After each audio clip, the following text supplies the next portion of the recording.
And now for Metallic Madness. Again, I really like these last two zones. Like, they're pretty engaging to play through. They're a challenge. It's not really... I don't really see why someone would really hate this zone. I mean, maybe the Sonic CD version I can understand, but the only thing wrong with this zone are the cheap enemies. That's really it. I don't know. One of the early concepts for the game's story was that after his defeat in Sonic 3, Eggman would get too depressed to continue and retire, which is pretty interesting. And the hard-boiled heavies were rogue elite robots. Weren't they always, though?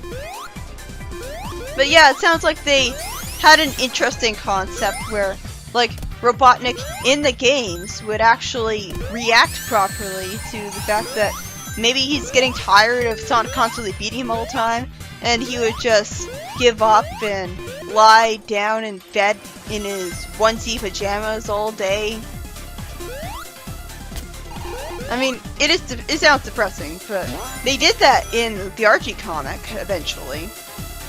It's just, I guess they thought it was too dark and edgy, so they weren't allowed to do it because they weren't allowed to do anything interesting with Eggman's character at all. Even though it would have been a 16-bit game, and so it would have just been it would probably just be a background thing. You wouldn't really see Eggman in the game. Maybe that was the problem. You didn't see Eggman, and we can't have that for a classic throwback game. And again, fuck that enemy. It's random which criminal shoots down your tornado plane. Bean, Bark, or Fang. So it just further adds to the whole they're just an illusion, they're not the real character thing. Like, they don't really have any plot relevance at all. It could have been like they could have not had fake illusions of Bean, Bark, and Fang, and it would have been exactly the same plot. It just disappoints me, that's all. Alternate names were considered for Studiopolis because it shares its name with the post-production studio. Fame, Plaza Zone, and Opening Night Zone were among those names, but Studiopolis, the original name, was eventually accepted. With files left behind, the true final boss seems to have originally had two of the hard-boiled heavies from the previous boss fight with identical files of code, and Eggman riding an altered, broken-down Eggmobile, while the Titanic Monarch files show an unused giant mech. And I swear, these last two zones for Knuckles are exactly the same. Like, I don't know, it just seems disappointing. Like, although there is a breakable wall you can walk through here, but it's not really that different. It's still a speed section like before. The development team weren't actually sure if having the main Beam Machine boss would be okay, since it required getting rights to the source material. God, every time I read about copyright stuff like that, it just makes me angry. It's like, it's a game made by Sega. Why wouldn't they have the rights to their own material? It's just like how they need to get the rights for the Green Hill Zone music. Which was really astonishing then that they think it's a good idea to keep reusing the zone since they don't even own the music to it. It's like, if you're gonna reuse the zone, at least reuse the zone that you have the rights to. So yeah, Mighty, like, I don't know. He doesn't really, Mighty and Ray don't really show off personalities in this game. That's the thing. Like, they're just playable characters, but you don't see Mighty being like a nice guy and like being really protective of Ray if he gets kidnapped or something. You don't see Ray being scared and like a nervous coward. You don't really, it doesn't introduce the two characters properly to people who aren't familiar with them. Like, you get to play as them in Sonic Mania Plus, but you don't see why you should care about them as characters, because like, it would be much cooler if they made their grand return and gave an actual story. But of course, the game's stories are pathetic and just have the characters be one-dimensional punching bags for glorification of the Gary Stu Sonic the Hedgehog. So maybe games aren't really where you should be looking for the story. Mania was originally called Sonic Discovery. Graphics for this unused title can be found in the sprite sheet of the title screen, and its full title screen was revealed in a developer video. The name Mania was suggested by Iizuka, head of Sonic Team, as he felt that the game was made by the Mania for the Mania, like the Mania being the fans of the series. I like the name Sonic Mania a lot better. Like, Sonic Discovery sounds like too bland and generic. Like it was thought up at the last minute. It doesn't really mean anything. So Iizuka had a good idea for once. But he also is responsible for there being almost no originality in the game. So yeah. I mean, I'm sure the level design would have been just as good if it was original level aesthetics all the way through. The final boss fight actually de-supersonics you. Like the final boss fight before the supersonic one. I finally played Retro Sonic, one of the ROM hacks one of the people who made this game made. It would have been great with an actual controller. Instead, my hands started cramping from having to use the keyboard and having my fingers constantly above the arrow keys. But the level design showed a lot of promise for the one-zone egg garden that it had. It's just a shame there's no controller. I skipped past this because, well, it's two things. One, it's the exact same boss fight, and two, the game crashes after I get to when the credits would normally play.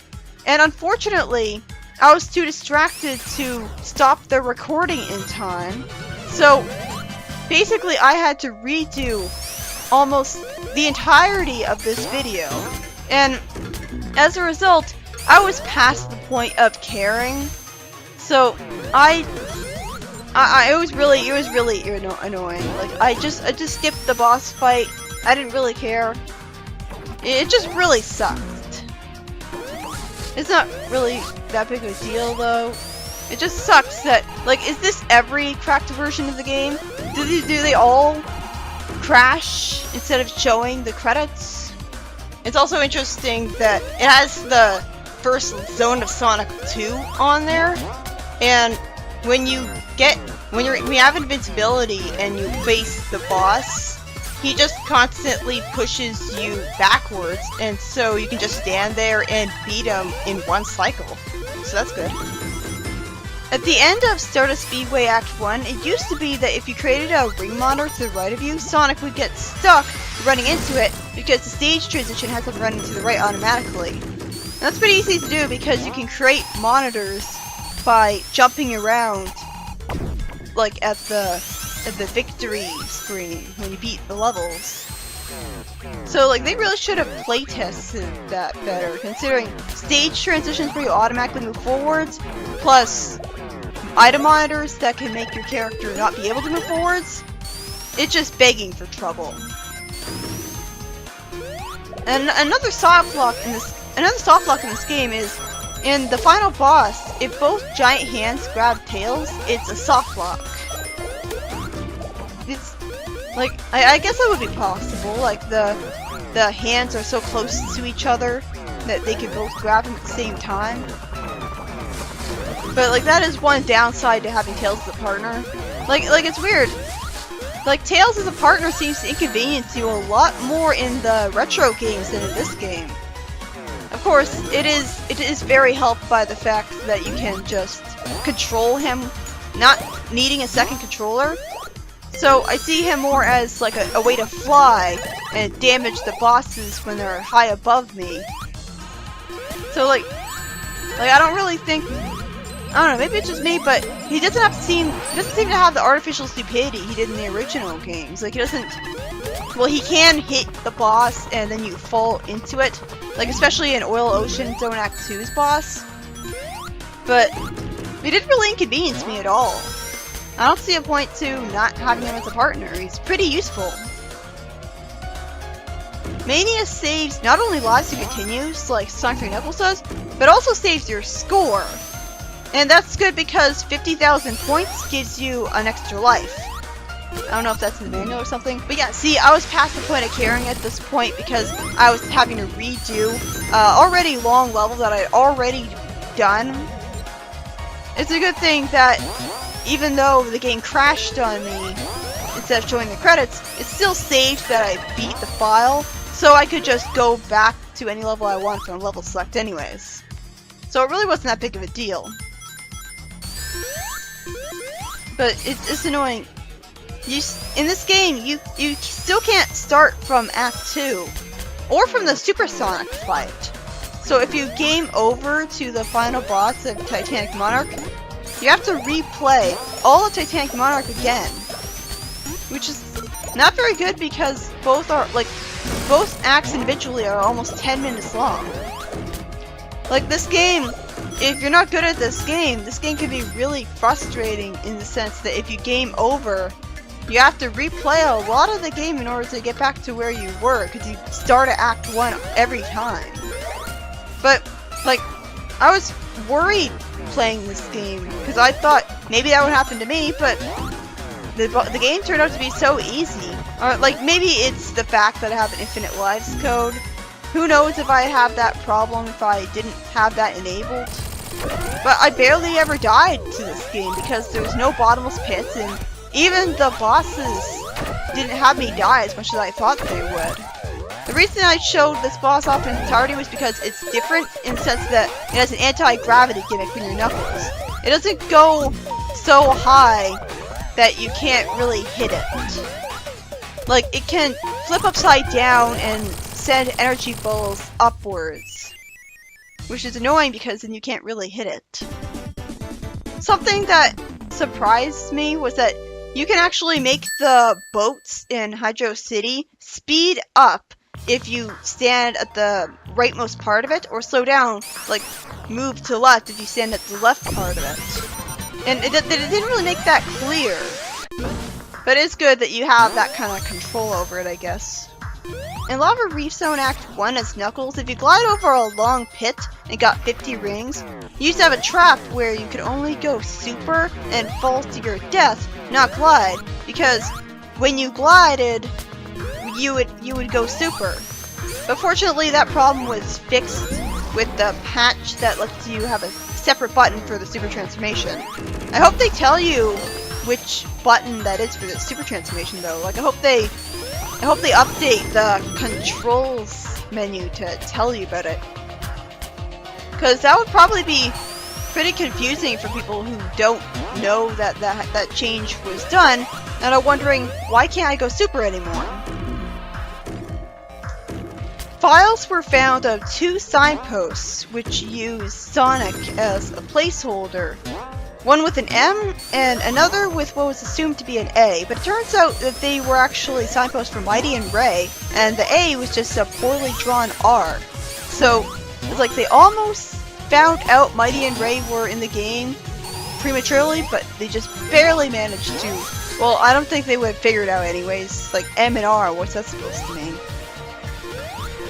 Like, for the most part, the game has the Act 2s of the rip-off zones be a lot more original. Like, you can definitely tell with Chemical Plant Zone. But occasionally they like to switch it up. Like, for Hydro City Zone, Act 2 is the rip-offy one. The Sonic Mania Plus update has a bit of code referring to a vape mode, which is most likely short for vaporware, as when active, it slows down the music to 75% of its original speed. It was apparently meant for Encore mode, but it's also a bit buggy, as the music returns to its normal speed when the music fades to, like, either the Act Clear theme or getting a 1-up. And there's also an in-game console viewer, as found by a modder, though no one knows what it does and why it's there. Denova DRM is put in more sloppily in Sonic Mania Plus. What that means is there's a trigger in the time attack menu when you scroll down to the last levels which is not closed properly. causing De Novo to cause massive game slowdown from continuing writing until the game is exited out of. And this can even happen on a legitimate copy. In fact, well, like, of course it can, because only the legitimate copies suffer from De Novo. So, yeah, like, it inconveniences the people who bought the game, and in return, it only causes the pirates to take a tiny bit more time to crack the game. Doesn't bother to include the music from Green Hill, Chemical Plant, and Oil Ocean, and this is due to licensing issues with their original composer Nakamura. So that's really a disappointment. Like, I don't see why you would even... I mean, I guess if you really like the soundtrack, I guess, but there's no reason you can't just go to YouTube instead, because YouTube does have those musics. Like, that really is a disappointment. That's unacceptable. Like, they couldn't have bothered to get the rights for the official soundtrack, really? Like what kind of game does that? The Heavy Rider's Motorbug is actually named Jimmy in the game's digital manual, and jumps exactly like the player in the ROM hack where you play as a Motorbug. This ROM hack was one of the many ROM hacks by the late Polygon Jim. So it was named Jimmy as basically a homage to him. It's really pointless though, because you have no way of knowing unless you check the files that the Motorbug is even named Jimmy to begin with. In fact, it doesn't really look like it's a Motorbug. Like, it looks like a Motorbug, but not like an actual Badnik. It's more like it's just riding on top of a car. Why would a car that looks like a Badnik be like? Why would it have its own name? While a character is in the air, hitting enemies increases a hidden counter that decides how many points to award. The first few enemies are worth 100 points, 200, and 500. The next few are worth 1,000. Eventually, they're worth 10,000. The counter resets when a character lands, but if enemies are hit with a rolling attack and the player continues to stay off the ground, the counter never resets. Rolling back and forth in areas with regenerating enemies, like in Press Garden 1, can let you max out your lives, since you get an extra life for every 5 enemies eventually. It's the same glitch from Sonic 3, but much less obvious. The goal plate, that's weird, I thought it was called a goalpost. It can have faulty collision detection with ceilings in several acts, most notably Metallic Madness 1. It's possible to drive the goalpost into the ceiling, causing it to vibrate in a glitched manner and fall out of it. You can even drive it entirely into the ceiling and place it within it. In the initial release of the Switch version, performing the drop dash on the tornado in Mirage Saloon Act 1 as Supersonic would crash the game. Not even Sonic 2 did that. This glitch was fixed in the 1.03 version. If the player hits a spring that pushes them while they remain in contact with the floor, they can push down to enter a spin dash and then hold the opposite direction to play the character's pushing animation, even though they're not pushing anything. Yeah, as you can see, I didn't really have anything new to say because it's just the same level. So that's it. That's the Knuckles playthrough. Very lucky that I actually bothered to record this because not everything really changed.